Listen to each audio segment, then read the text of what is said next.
Hello and welcome to another episode of Other Items of Interest. I'm your host, Jack Zablocki. On today's show, backyard gas stations, stolen cheeseburgers, and Burt Ward's penis. Enjoy.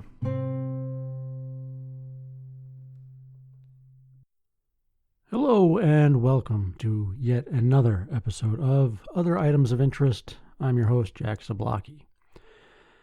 I'd like to say today's a very special episode, but it's not just the usual wacky news items. One of the articles we're going to be covering today is on the conservative group 1 Million Moms. I think that's what they're called, 1 Million Moms. A Million Moms, something like that. We'll get to the actual name once the article pops up, but we've covered this group once before.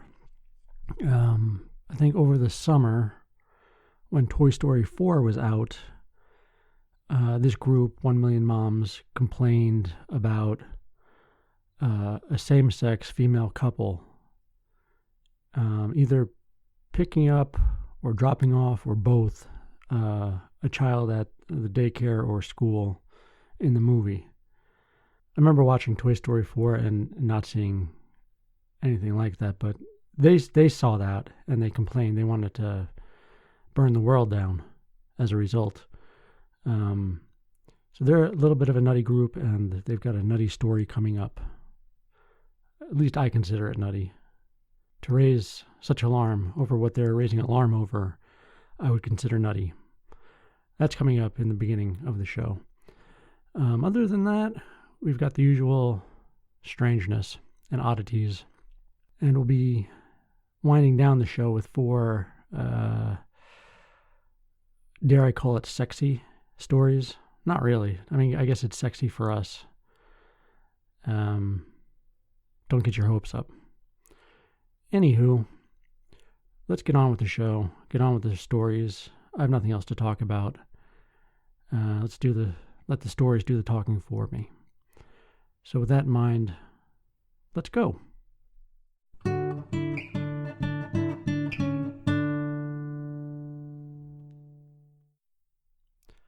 And here we go. Okay, from UPI.com, homemade gas station found in Las Vegas backyard. Not a good place for a gas station.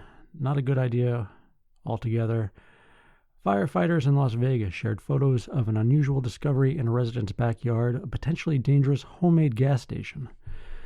Las Vegas Fire and Rescue shared images showing a pair of large fuel tanks and a gas pump that was found in the backyard of a home.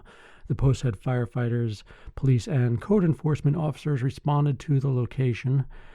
This is not only illegal in the city, it is a hazard to neighbors and first responders who may respond there for an emergency like a fire. Citations are possible, and certainly any cost for the abatement for any environmental impacts it caused, the department said. The post said the hose appeared long enough for curbside fill-ups. The Las Vegas Metropolitan Police Department said the investigation is ongoing. Don't start a gas station in your backyard, your front yard. Just don't start a gas station unless it's going to be, the normal kind, with a sign and safety issues and insurance in place and all that. This is just dumb and very risky. Squirrels are nutty. From NBCChicago.com, uninvited squirrel wreaks havoc in home while owner's away on vacation. And it gets worse from there. An Atlanta couple said they came home from a winter vacation to find their house had been ransacked by an unusual suspect, a squirrel. Carrie and Dustin Dries bought their first home last month in Atlanta's affluent Buckhead district and went to visit family a week later, news outlets reported. During their vacation, an alarm went off in the home, but friends said the doors and windows were not breached. When the couple came home, their house was a mess with floors scratched up, baseboards chewed on, and a kitchen faucet running, Carrie Dries said. A squirrel had fallen down their chimney and was trapped in the house, defecating and scratching at everything to get out. Eventually, it made a nest in the couple's couch. We're stressed at first, but we were like, This is why you have homeowners insurance. It's in situations like this. And so we weren't too stressed, Carrie Dries said. But the couple's home insurance provider, Mercury Insurance, told them it wouldn't cover the damages because a squirrel is a rodent, which is not covered under the policy. A representative from Mercury told news outlets that the contract explicitly stated the insurance does not cover damages by rodents. The couple was told if a raccoon destroyed the house, the damages would have been covered. Darn. The couple will need to repair furniture, windows, floors, walls, and have the home professionally cleaned. Mercury said that while they won't cover the damages, they have offered to pay for safe housing for the family for up to 2 weeks. What a bunch of nice guys. This following story just stinks. From NJ.com, online order of diapers arrives at Jersey City home, but they were already soiled. That's nasty. After a 12-hour day at work Wednesday, Natalie Sales got back to her Parasol Avenue home and grabbed one of 2 boxes of diapers delivered by Amazon on Sunday to change her 19-month-old daughter before bed. Sales, 42, picked up the box and found it to be heavier than usual, but when she and her husband Sid Mukherjee opened it, they were met with a foul-scented surprise. I picked up the pack to kind of take a closer look, and that's when the stench hit me, Mukherjee said, noting the pack of diapers smelled like urine before they realized they had been used. Oh, this is not right. One actually has poop in it. Somebody is quoted as saying that. I assume it's the husband. Mukherjee, 50, said he found himself incredulously laughing at the situation, adding that they order diapers for their daughter off Amazon at least every 2 months. I turned on the light, and that's when I noticed that it was soiled, Sales said. I'm still in disbelief, to be honest. Of the 2 boxes of diapers that were purchased, one box's condition was described as new, and the second was described as used like new. Yeah. The description said the packaging was original, but that it was damaged. We work hard to provide customers with a great experience and deeply regret that this situation did not live up to our high standards, an Amazon spokesperson said in a revised statement Saturday morning after the Jersey Journal posted the story online. We worked directly with the customer to address the situation. Mukherjee called Amazon's customer service to inform them about the soggy, soiled package.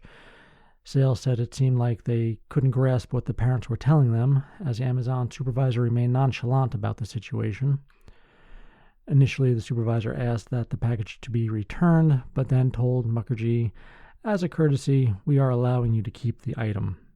Sales said the gift card that the parents used to purchase the diapers was refunded. After discovering the urine and feces, Sales became worried their daughter, Indira, may have been exposed to the germs. Sales called the Center for Disease Control to inform them of the filthy situation. A doctor has since given the toddler a clean bill of health. For now, Sales and Mukherjee are holding on to the soiled diapers. They're keeping them outside their home in hopes that Amazon will investigate why and how they ended up with the used diapers in the first place. Whoever has done this, I am sure I am not the only one, Sales said. That's disconcerting that there's somebody out there filling diapers with urine and feces and then mailing them back to Amazon to be returned. I hope you're not in the audience, really, but if you are, please stop. It's really nasty. You can't be soiling diapers and then putting them in the post to send back to Amazon because other people are going to get it. It's just wrong. It's just wrong.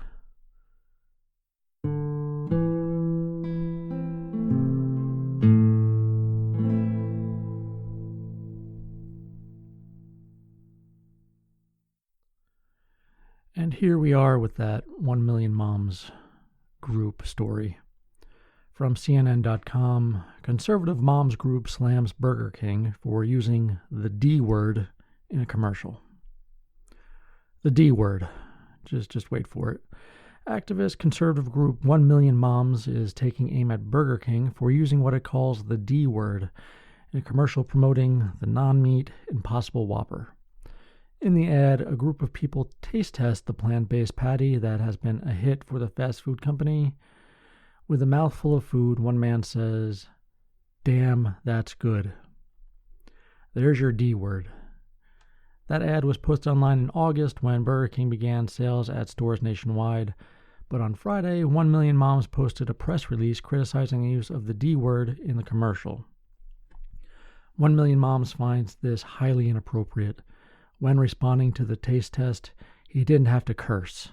Or, if in fact it was a real and unscripted interview in which the man was not an actor, then Burger King could have simply chosen to edit the profanity out of the commercial, the group said in a press release. Really hung up on the word damn, aren't they? I mean, it wasn't like, fuck yeah, this is good. No. Simple damn. Damn isn't, come on. Burger King's Impossible Whopper ad is irresponsible and tasteless. It is extremely destructive and damaging to impressionable children viewing the commercial. Damaging. We all know children repeat what they hear. 1 Million Moms is a division of the American Family Association, the nonprofit evangelical Christian group. Despite its name, it is not clear that the group has 1 million members.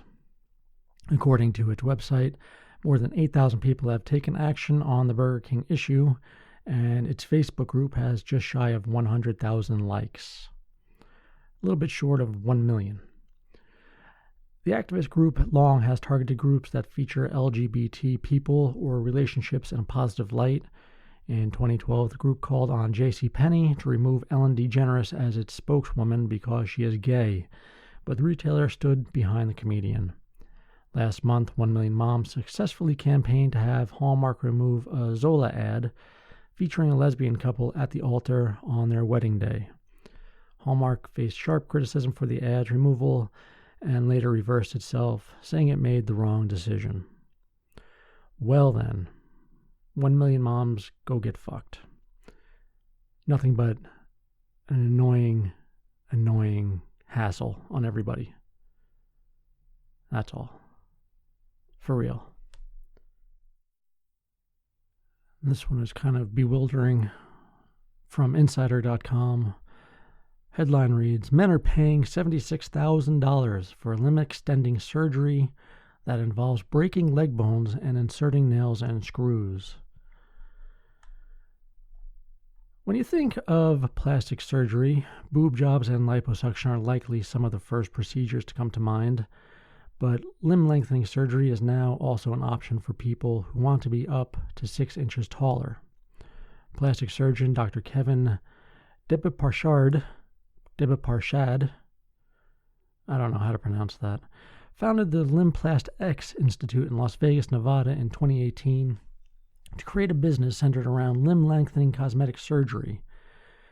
Debeparshad told Insider that since opening the Limplast X Institute, he's worked with more than 30 people to make them taller.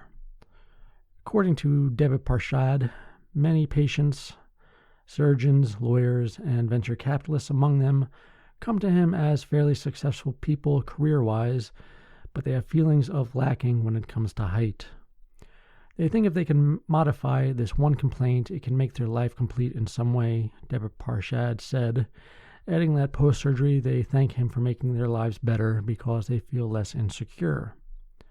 Most of Debeparshad's patients have been men, he said, but he's also had some women who want to add height to their appearances.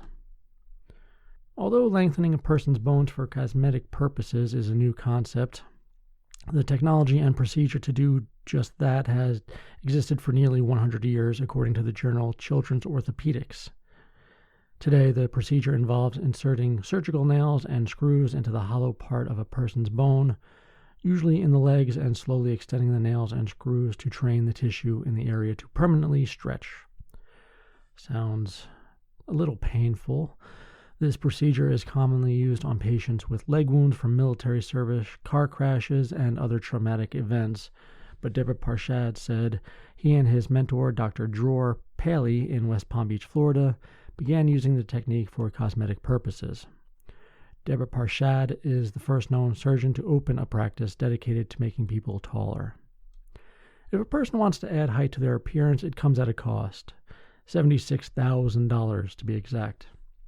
At David Parshad's Limplast X Institute, that price tag includes the surgery itself, hospital stay following the operation, and 2 to 4 weeks of physical therapy, which David Parshad said is a necessary part of the limb lengthening process. Airfare to Las Vegas, food, and hotel costs aren't included in the $76,000. When a patient gets Limplast X at David Parshad's practice, calls the procedure, they're first given a general anesthetic so they're asleep for the entire 2-hour procedure. During that time, David Parshad breaks the bone in the lower leg, thigh bone, or shin area by making a 1/2-inch incision in the skin and then using a small drill to weaken the bone and help it to break in a precise area. Then David Parshad penetrates the bone with a chiseling tool that's also commonly used in nose job procedures. This does not sound like fun. Finally, he inserts nails and screws to repair the small break he created. He does this on each leg. Following surgery, the patient stays in the hospital for 1 night for basic monitoring and to receive pain medication, blood thinners to prevent blood clots, and muscle relaxers, David Parshad said. Each patient is also given an iPad and given instructions to press a button on the device daily, which sends a signal to the implants David Parshad installed earlier to extend about 1 millimeter each day. After 25 days of pressing the button, a person will have gained about 1 inch of extra height. Tricking the body into thinking you're growing is basically what this is, David Parshad said. David Parshad, David Parshad, David Parshad. Man, I got pretty good at saying his name. After 1 week recovering, patients can start to walk regularly again and go to physical therapy, which David Parshad said is necessary to stretch the tissue connected to the bones and help patients regain their full range of motion. They continue with physical therapy until they've reached their desired height, which can be up to 5 or 6 inches taller than their height before the procedure.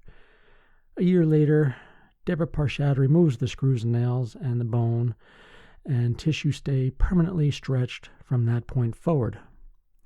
According to David Parshad, the procedure can cause pain, especially during the first week of recovery, since it does involve the breaking of bone. No shit, Sherlock. But the most patients tell him the pain wasn't as bad as they expected it to be. Most patients can walk around the medical facility where they're recovering just a day after surgery.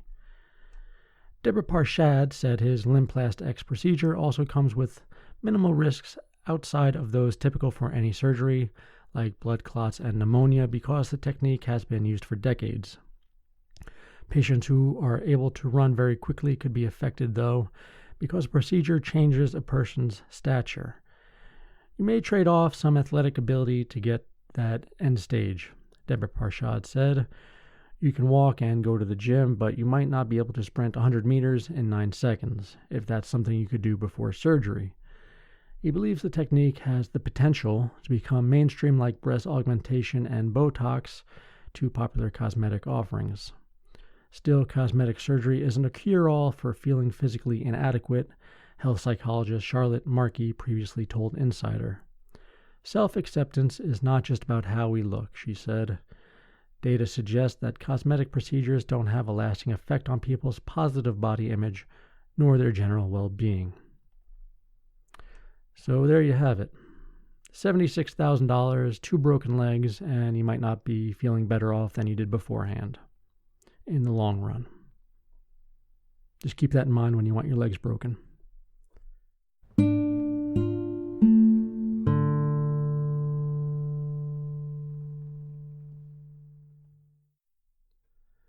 It's time for marijuana news. From Newsweek.com, Michigan town buys nasal ranger to track down stinky marijuana plants.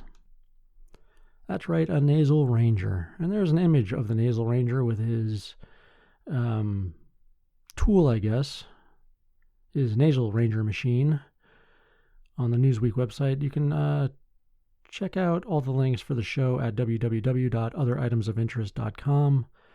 If you want to check out pictures or reread the articles or watch videos or whatever you want to do, really, it's your life. But there's a picture of the Nasal Ranger on the website, and it is ridiculous. It's like a, I don't know how to explain. It looks like a really odd Star Wars gun that you hold up to your nose. And you look like a complete tool using it. The Daily Globe reported that the Michigan town of Bessemer has voted to spend approximately $3,400 to purchase a device to smell marijuana plants and train police officers in its use. According to the town city council, the most common complaint from residents is the overwhelming odor created by the growing of marijuana. The state legalized recreational marijuana in December 2018, but there are restrictions on how many plants individuals can grow on their private property. The city of Bessemer stinks, Councilmember Linda Nelson said. You can smell marijuana everywhere. We've got people who can't sit in their backyard because the smell from their neighbor is so bad. Now, in my experience, I've grown cannabis, yes. My neighbors grow cannabis. And I can only really smell anything if you're like right in the middle of the plants. So I don't know what these people are on about. I mean, where I live, a lot of people grow marijuana. You just don't smell it. Anywho, those are my 2 cents. The Nasal Ranger is a field olfactometer made by St. Croix Century.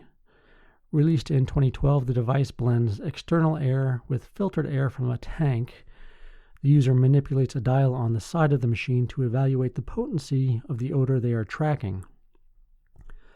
Denver police began using the device to locate marijuana plants in 2013, and other municipalities have followed suit. According to the Globe, City Attorney Ray O'Day will also be tasked with writing an ordinance regulating the use of the device. Bessemer expects George Benninghaus, the city's code enforcement officer, to be the one who is trained on the Nasal Ranger. Bessemer Mayor Adam Zach cast the lone dissenting vote against the purchase of the device, the Globe said. While he supported the device, he wanted the city attorney to research further how the Nasal Ranger would help Bessemer in relation to legal action. It would be a shame to spend money and not have it hold up in court, he said. Michigan law enforcement has been struggling with the ramifications of marijuana use since it was legalized.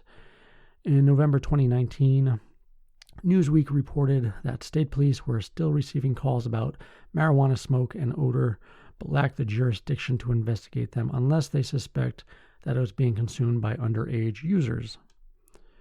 While it is legal to grow marijuana in Michigan, the state's statute mandates that the plants cannot be visible to the naked eye or grown outside of an enclosed, secure area. Cannabis plants begin to release a noticeable odor starting at just a few weeks old. I don't know about that.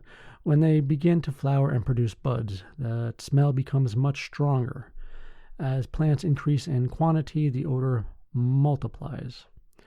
According to the New York Times, some California towns are seeking to ban cannabis growing over olfactory concerns, despite it being legal on the state level. I guess I just don't have that great a sense of smell. Maybe that's all there is to it. Maybe I should get that checked out by a doctor. I don't know. Possession of over a dozen plants in Michigan carries a $500 fine. If the crop is over 24 plants, that increases to a felony charge that carries up to 7 years in prison and a $500,000 fine.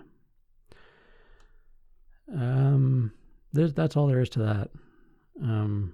Michigan needs some new cannabis laws, I think. I just waded into the comments. I'm not going to read any. A lot of people are actually against this Nasal Ranger idea, it seems. People have spoken. Get bent.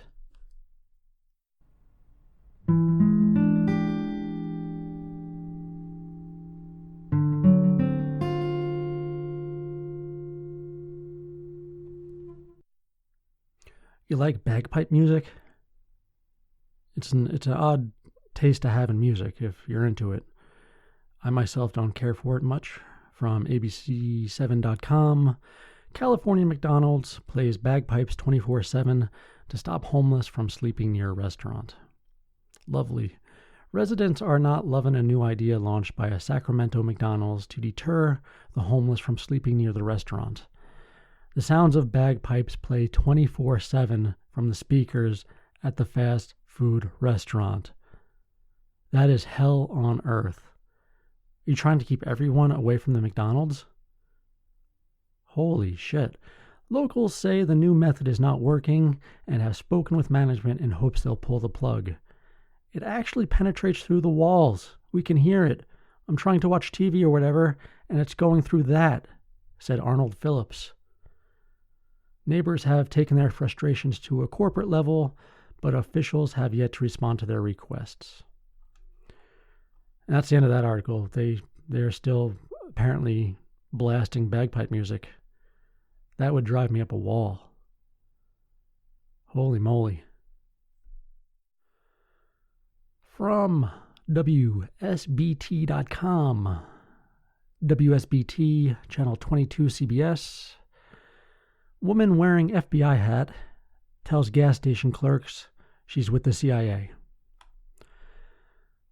It's another one of those you can't make these things up stories. Records indicate a woman wearing an FBI hat told clerks she was with the CIA while trying to access an Indiana gas station's security camera.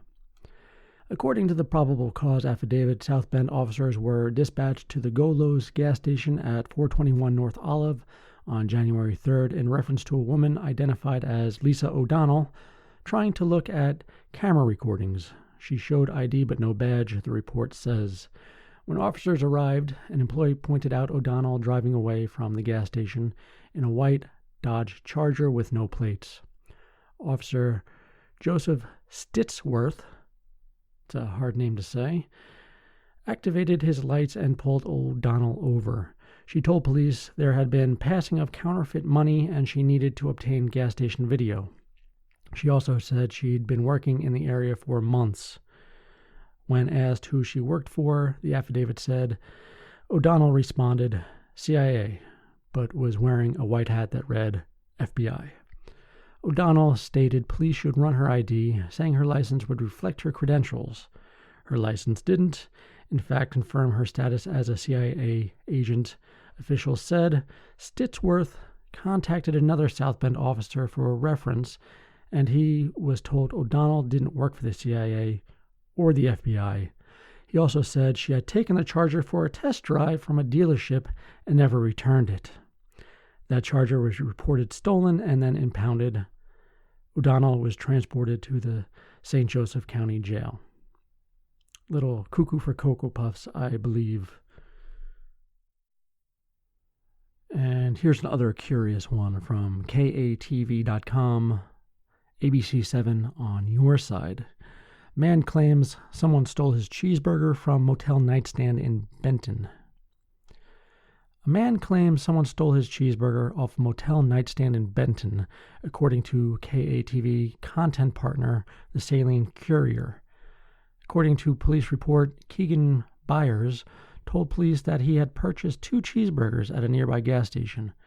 He reportedly ate one of the cheeseburgers and then placed the other one on the nightstand at the Trout Motel. Byers said when he woke up hours later, the cheeseburger was gone, according to the report. Police reportedly spoke with another person who was sleeping in the room at the time and claimed that they did not touch the cheeseburger. The officer noted in the report that Byers was extremely intoxicated at the time of the incident. Seems to me, yes, somebody ate their second cheeseburger and just doesn't remember. Sad state of affairs, the world we live in.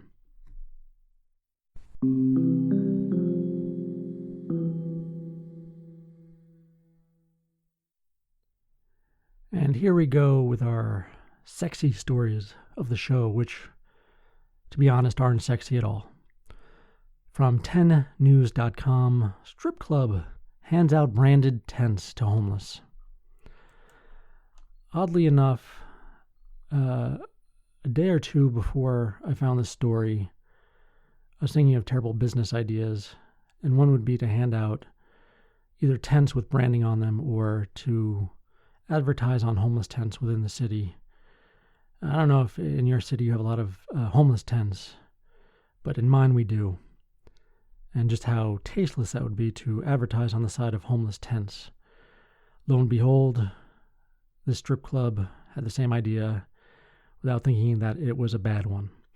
A local strip club gave out nearly 150 tents to the homeless in San Diego. The tents are branded with Deja Vu Showgirls. Deja Vu describes itself as the #1 erotic entertainment chain in the world. It's a pretty lofty claim. The website also says it operates 4 businesses locations in San Diego, including Deja Vu Showgirls on Midway Drive, if you're in the area. A company spokesperson says the 150 tents given out in San Diego this December is part of the company's outreach program. They say they've done this type of outreach every year for the past 5 years in 5 cities with large homeless concentrations, including Los Angeles and Las Vegas. In addition, they also passed out close to 3,000 bottles of water to the homeless in San Diego, which is nice. That's a nice thing to do. A picture of one of the tents was posted onto the Homeless News San Diego Facebook page, and it received both praise and criticism. Some believed it was a form of shameless advertising. Others applauded the company for stepping up to help. A Deja Vu spokesperson sent 10 News the following statement. Deja Vu highly prides itself on community service, nationally spending in excess of $100,000 annually on worthy causes. Our homeless tent program is one of many initiatives, and while we understand that some people do not agree with our business, however lawful, we feel that the program is simply us doing our part to assist the homeless community under a state government that has otherwise completely failed on this important issue. If every business retained this attitude, homelessness likely wouldn't be a problem at all. Okay. Fine. And moving on to other news from the independent.co.uk. Tokyo 2020 bed makers reassure athletes recycled beds won't collapse during sex. It would have been nice if they mentioned the Olympics there in the headline. It's Tokyo 2020 Olympics. Tokyo 2020 has set its stall out to be the greenest Olympic Games in history, with beds in the athletes' village set to be made from eco-friendly cardboard, but the manufacturers have already been forced to reassure athletes that there will be no risk of them collapsing if and when they are used for the more frisky activities rather than just sleeping. The majority of athletes embark on self-imposed sex bans in the build-up to the Olympic Games, which results in a multi-nation love-in once they have completed their events and no longer need to worry about the high demands and rigorous preparations required for elite sport. But with cardboard beds set to be the only option on offer in Japan, certain athletes have considered the impact on their late-night activities. Australian basketball player Andrew Bogut raised the alarm when he wrote on Twitter, "Great gesture, until the athletes finish their set events and the thousands of condoms handed out all over the village are put to use." But bed manufacturer Airweave have confirmed that the frames will be able to withstand up to 200-kilogram loads. That's some bad wording, and have guaranteed that there will be no fears of collapsing so long as athletes stick to 2 in a bed. 200-kilogram load sounds painful. We've conducted experiments like dropping weights on top of the beds, an Airweave spokesperson told AFP. As long as they stick to just 2 people in the bed, they should be strong enough to support the load. Part of Tokyo's successful Olympic bid was to stage the most sustainable games in history, with medals set to be made out of recycled mobile phones and other measures being put in place to encourage recycling.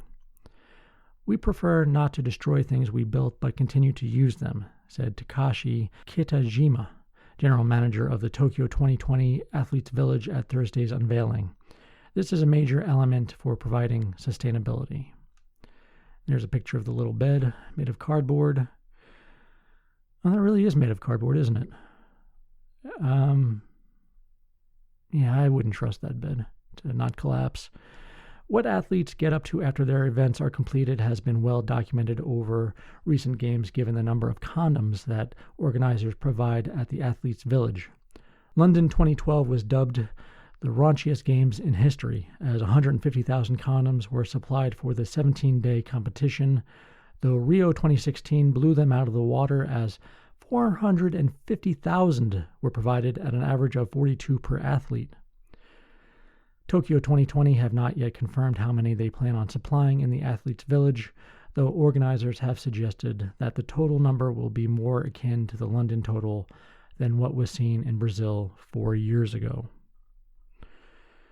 So it must be good to be an Olympic athlete, I suppose. Yeah? Sure.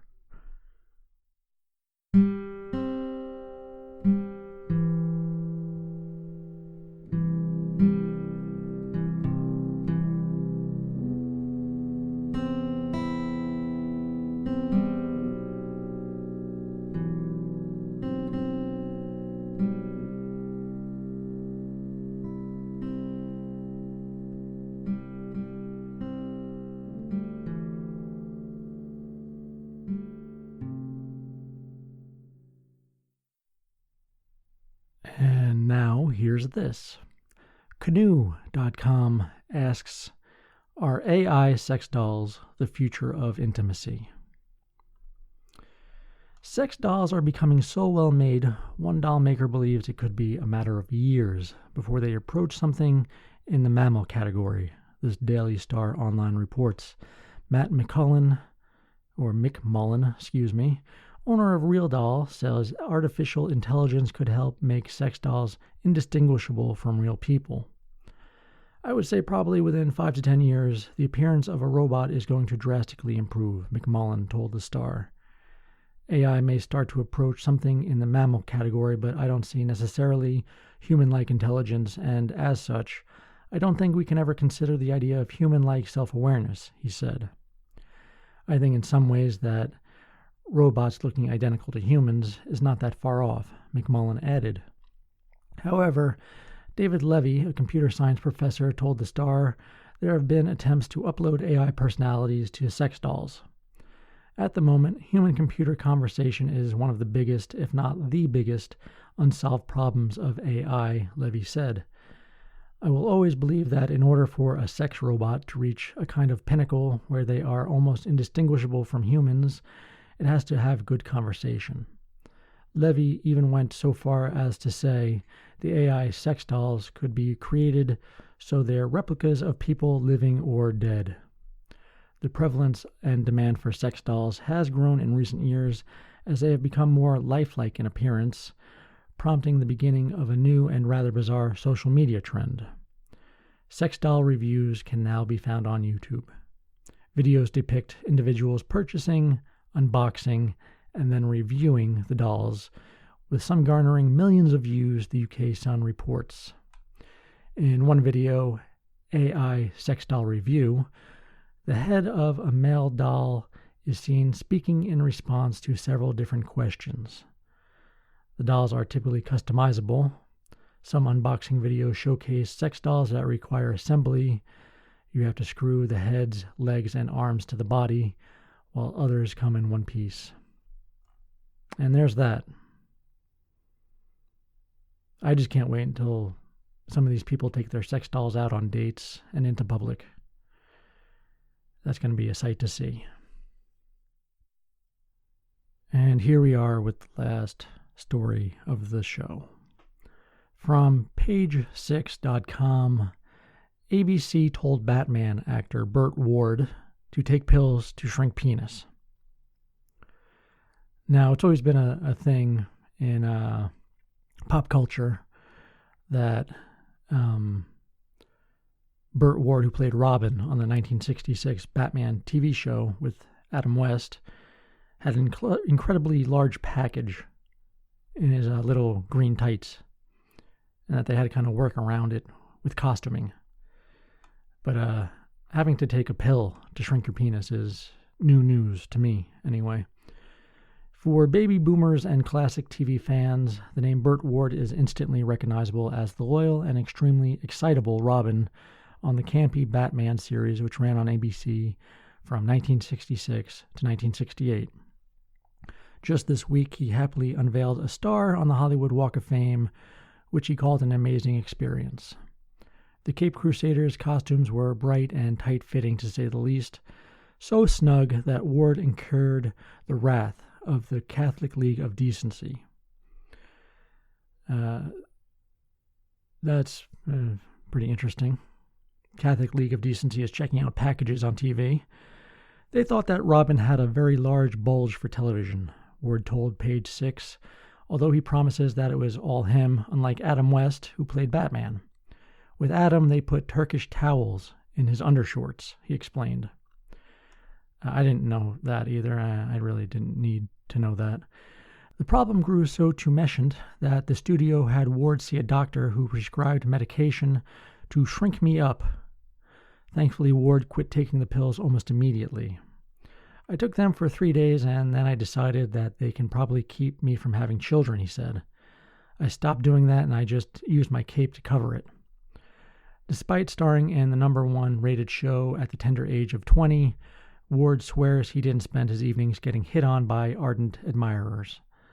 You must understand I never smoked, drank, or did drugs, so I never went to a bar in my entire life, the dynamic duo member explained.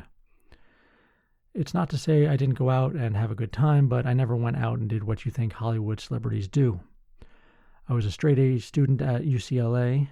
In fact, the dean at UCLA was upset with me when I left in my 3rd year to do Robin because she said I should have been a nuclear physicist.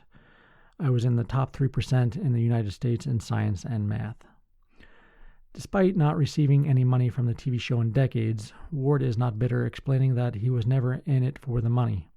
Instead, he and third wife Tracy devote themselves to charity.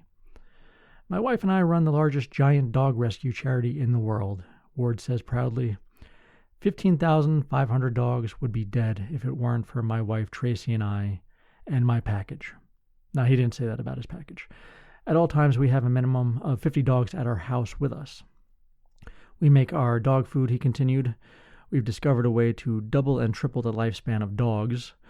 Our food is in all of the stores across America. It's called Gentle Giants, and we don't take a penny from it. Well, good on Burt Ward, his dog charity, and his giant penis. And there we will end the show, because the show has come to an end. No more stories to tell. So, with that, you can check us out online at www.otheritemsofinterest.com. If you'd like to email us, you can do so at otheritemsofinterestpod@gmail.com. You can visit us on Instagram at otheritemspod and on Twitter at otheritems. So with that, hope you enjoyed our show today. We'll be back next week for more. Hopefully you will too. So, I guess I can proudly say, please cue the music.